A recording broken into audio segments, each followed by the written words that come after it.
In 1956, when I quit the Communist Party, I left New York because I was constantly bumping into people with whom I'd had a loving relationship who would spit in my fucking face for quitting the Communist Party, including one of the veterans of the brigade who was my asshole buddy in Spain. That like this.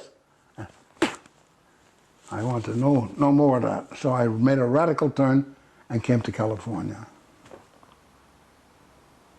And is that when you settled in Venice? Or? Yes, that's when I moved to Venice. And gradually became what some people refer to as the unofficial mayor of Venice.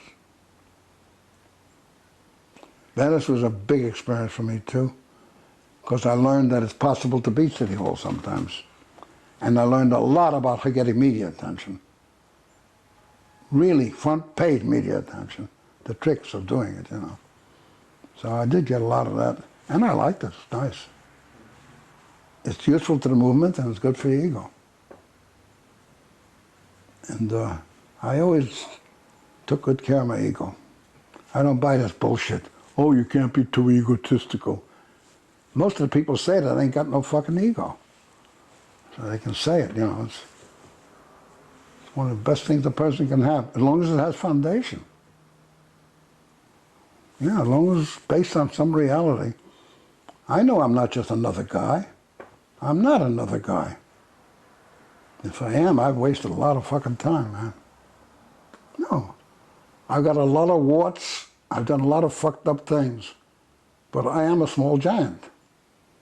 I'm not just another guy in the street. I know people don't, you're not supposed to say that. Well, I'll say it. My wife still has a little bit of a problem with that, although she knows it's true.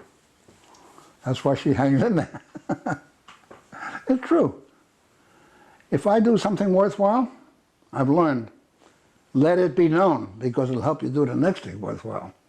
If you can get headline news for something you've done, that's marvelous. It gives you muscle. Yeah, it gives you real muscle.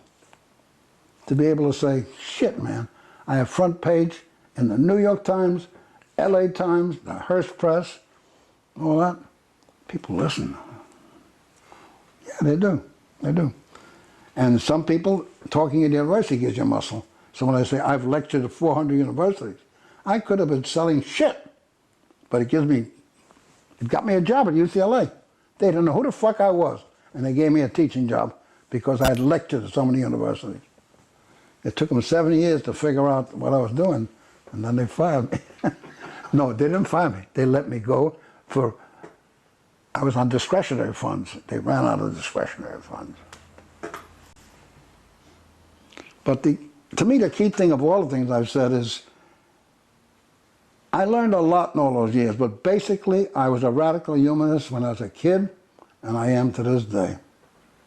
And I'm very intolerant of approaches by intelligent people who refuse at least to entertain the notion that there's something fundamentally wrong with this fucking system. And I've always cared about people. To this day, I mean, particularly if they're young.